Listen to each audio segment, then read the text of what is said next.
The second that you are engaging in an activity where someone else is forced to make a decision to save their life or a life of their loved one, completely, by the way, not of their own volition, you've put them in that scenario, you forfeit your right to live. If you're mugging me at gunpoint, I can't know that you just want my wallet.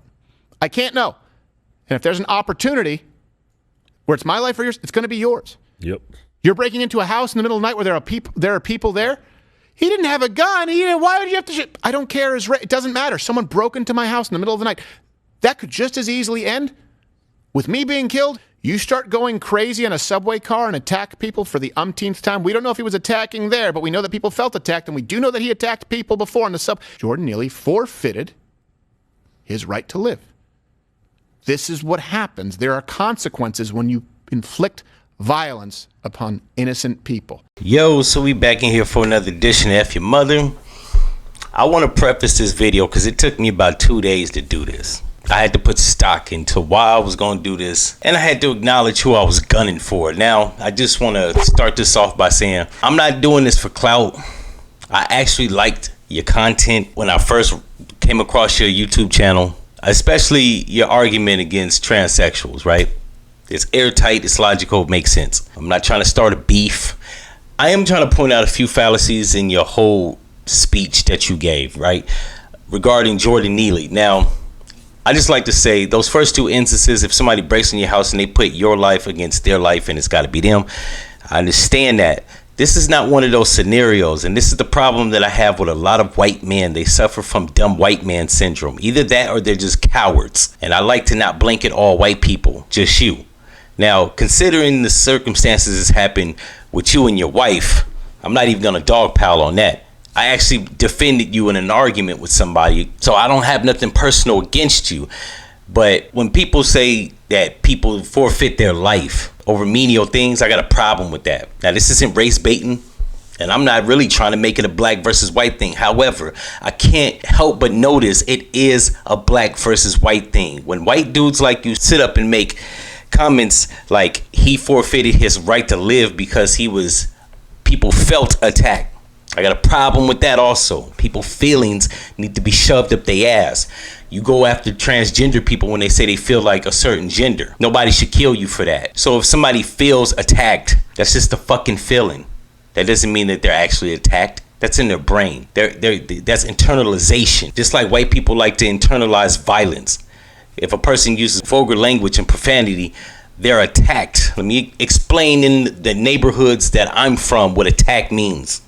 Attack means you've been hit with a baseball bat, a 2x4, a crowbar, a fist, a knife, a gun. That's attacked. When people put their hands on you and physically assault you, that's attacked. People feel scared, that's not attack. That's you're in fear. That's what that is. If people use vulgar language and profanity at you, that's not attacked. Maybe verbally. You'll be all right. Once again, if we're going off of fucking feelings, then you should be killed by your logic. That's you should forfeit your life because you say things that people that are transgender can feel attacked by.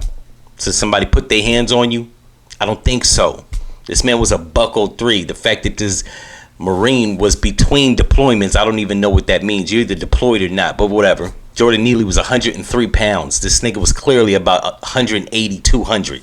He looked like he was at least 6'1". One, that's unfair, and even boxing matches, they have weight class for this specific reason. By the witnesses, the little immigrant guy that couldn't even speak English, even by his admission, the man was throwing scraps of paper saying that he was gonna hurt somebody. He didn't really touch nobody, and even by the immigrant's account, he even thought that 15 minutes was a bit much to be choking a person out. Now, I said this in my last video, that the average person knows that you can go between 1 minute and 3 minutes without oxygen before you pass out. So the fact that he had him in a chokehold by the throat for 15 was excessive. Even if he didn't mean to kill him, that's involuntary manslaughter. That deserves jail time, period. What Black Lives Matter and black people stress is that it's unfair treatment. It's biased in America when white people do certain acts and black people do certain acts. We get held to a harder standard. You don't ever see black people get the option of using mental illness as a cop-out when they go to court. I do remember, however, a lot of white people or white-skinned people using this cop-out. Andrea Yates, the Menendez brothers, John Holmes or James Holmes, whatever that guy was that shot up the Aurora, Colorado movie theaters. It's a lot of people. I can't help but notice it's a lot of white-skinned people that use this defense that they were having a mental breakdown. They had some type of mental illness. And maybe y'all do. I'm not going to take that away from, because I do think majority of you guys suffer from mental illnesses. This being a clear case of one, when you say that a person forfeits their life because they're using verbiage on a train full of people that they don't find, I don't know, sensible, that these people felt disturbed or annoyed, that he needed to be choked from behind. It wasn't like the man straight up walked up to him and put him in a chokehold. He snuck up behind him like a Marine that he is. That warrants jail time, sir. And for the fact that you actually defending that and trying to make that comparable to a home invasion or breaking in your house, I don't even know how you make that mental gymnastics stretch. And this is why people don't like you, because you're a despicable piece of shit. And I'm not even talking about with your wife, just in general. As a white man, you epitomize the biasness in America when it comes to penalty and reward. You say things that make no sense. People agree with you either because they're illogical or they're savages or psychopaths or all three. Anyways, like I was stating before, this is not a clout chase. I'm not going after you because I'm trying to get some notoriety. Honestly speaking, most of my content is cynical humor. I like to just be, poke fun at transgender people, fat plus size models and shit like that. Or even bag on black people that do idiot shit. So the fact that I'm having to come after a dumb white man, this actually takes away from what I actually do. I take no personal pleasure in making this podcast episode serious so I can basically throw rocks at Goliath. I'm not expecting any response, and I really don't care if you have one. You're an idiot, sir. And white men like you are the reason that black people have a problem with white folks. See, at first it was just the government. See, it started out an argument between black folks and the government.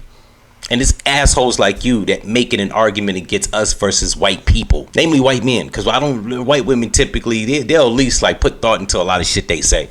Every now and again, you got a Karen that might say something that's stupid and asinine, and then she have to go back and retract and eat shit pie. But it's dumb white men like you that stand on idiocy. I don't even know if that's a word, and I don't care. But it's dumb white men like you that stand on dumb principles that epitomize the racism in this country. Anyways, been other thoughts, ideas, and opinions about this. If you like this show, that's what's up. Subscribe, all that fly stuff. If you don't and you're a Crowder fan, fuck your mother. No one's